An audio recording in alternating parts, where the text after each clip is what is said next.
Hi hello ನಮಸ್ತೆ ಎಲ್ಲರಿಗೂ. Welcome to my channel Harsha's life. ಇದರದ್ದು ಯಾವಾಗಲೂ ಇದ್ದೇ ಇರ್ತದೆ, ಏನಾದರೂ ಕಿತಾಪತಿ ಮಾಡ್ತಾ ಇರ್ತದೆ. ಆದರೆ ಗಮ್ಮತ್ತಾಗುತ್ತದೆ ನೋಡಲಿಕ್ಕೆ ಅಲ್ವಾ. ನಮ್ಮ ಸ್ಟ್ರೆಸ್ ಎಲ್ಲ ದೂರ ಆಗ್ತದೆ ಇದನ್ನು ನೋಡಿದ ತಕ್ಷಣ. ತುಕ್ರೆ ಹಾವಂಗ್ ಬಾಕ್ಸ್ ಕೇಳಲ್ಲ ತುಕ್ ನಿದೋ ಚಕ್ವೆ. ಇವತ್ತು ಮಸಾಲೆ ದೋಸೆ ಮಾಡಿದ್ದೆ, ಅದಕ್ಕೆ ಸ್ವಲ್ಪ ರಾಗಿ ಕೂಡ ಹಾಕಿದ್ದೇನೆ ಹಿಟ್ಟಿಗೆ. ಸಾಫ್ಟ್ ಬಂದಿದೆ ಅದರಿಂದ. ಇದು ದಾಳಿ ತೊಳೆ ಮತ್ತು ಬೆಂಡೆಕಾಯಿ ಅಲ್ಲ ತೊಂಡೆಕಾಯಿ ಪಲ್ಯ. ಶುಕ್ರವಾರ ಒಂದು ರಂಗೋಲಿ ಹಾಕುವ ಅಂತ ಈ ವರ್ಷ. ಲಾಸ್ಟ್ ಇಯರ್ ಸ್ವಲ್ಪ ಟ್ರೈ ಮಾಡಿದ್ದೆ, ಅಂತ ಫ್ರೀ ಹ್ಯಾಂಡ್ ಮಾಡ್ತಾನೆ. ಈ ರೀತಿ ಡಾಟ್ಸ್ ಎಲ್ಲ ಹಾಕಿ ಸ್ವಲ್ಪ ಕಷ್ಟ ಆಗೋದು ನನಗೆ, ಅದಕ್ಕೆ ಅಭ್ಯಾಸಕ್ಕೆ ಫ್ರೈಡೆ ಹಾಕೋದು. ಇದು ಮತ್ತು ನೆನ್ನೆದ್ದು ಕಂಟಿನ್ಯೂಯೇಷನ್. ಇವತ್ತು ಸ್ವಲ್ಪ ಇದೆಲ್ಲ ಮಿರರ್ ಎಲ್ಲ ಹಾಕಿ, ಆ್ಯಕ್ಚುಲ್ ಮಿರರ್ ಅಲ್ಲ ಅದು, ಈ ರೀತಿ ಒಂದು ಸಿಗ್ತದೆ ಅದನ್ನು ಹಾಕೋದು.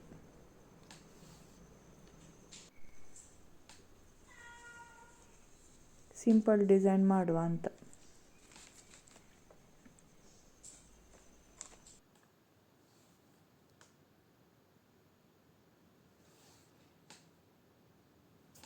ಚೆಂದ ಆಯ್ತಲ್ವ ನೋಡಿ.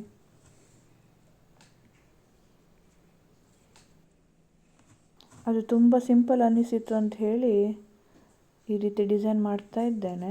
ಬೇರೆ ಯಾವುದು ಪೇಂಟಿಂಗ್ ಮಾಡಲಿಕ್ಕೆ ಆಗೋದಿಲ್ಲ, ಅಂದರೆ ಅದು ಸರ್ಫೇಸ್ ಅದರದ್ದು ಸ್ವಲ್ಪ ಇದುಂಟಲ್ಲ, ರಫ್ ಉಂಟಲ್ಲ.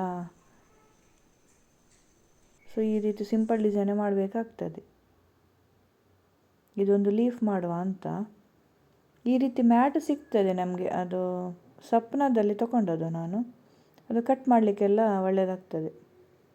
ಇಲ್ಲದಿದ್ದರೆ ಕಾರ್ಡ್ಬೋರ್ಡ್ ಮೇಲೆ ಟೇಬಲ್ ಮೇಲೆ ಇಟ್ಟು ಕಟ್ ಮಾಡಿದರೆ ಅದು ಕೆಳಗಡೆ ಎಲ್ಲ ಕಟ್ ಆಗ್ತದಲ್ಲ, ಹಾಗೆ ಮ್ಯಾಟ್ ಮೇಲೆ ಇಟ್ಟು ಕಟ್ ಮಾಡಿದರೆ ಅದು ಎಂತ ಸಹ ಆಗೋದಿಲ್ಲ. ಚಾಕ್ ಪೌಡರ್ ಮತ್ತು ಗೋಲ್ಡನ್ ಪೇಂಟ್ ಹಾಕಿ ಸ್ವಲ್ಪ ಅದನ್ನು ಮಿಕ್ಸ್ ಮಾಡಿ ಫೆವಿಕಾಲ್ ಹಾಕಿ ಅದರ ಮೇಲೆ ಹಚ್ಚಿದ್ದೆ ನಾನು. ಅದು ವಿಡಿಯೋ ಮಿಸ್ ಆಯಿತು ನನಗೆ, ಅದು ಮೋಸ್ಟ್ಲಿ ರೆಕಾರ್ಡ್ ಆಗಲಿಲ್ಲ. ಅದು ಹಾಕಿದ ಮೇಲೆ, ಅದು ಪೇಸ್ಟ್ ಹಾಕಿದ ಮೇಲೆ ಅದರ ಮೇಲೆ ಸ್ವಲ್ಪ ಪೌಡರ್ ಹೀಗೆ ಸಿಂಪಡಿಸಿದ್ದೇನೆ ನೋಡಿ. ಅದು ಸ್ವಲ್ಪ ಶೈನಿಂಗ್ ಕಾಣ್ತದಲ್ಲ ಅದರ ಮೇಲೆ ಅಂತ ಹೇಳಿ. ಇದನ್ನು ನಾಳೆ ಕಂಪ್ಲೀಟ್ ಮಾಡೋದು. ಇನ್ನು ನಾಳೆ ಸಿಗುವ. ಬಾಯ್.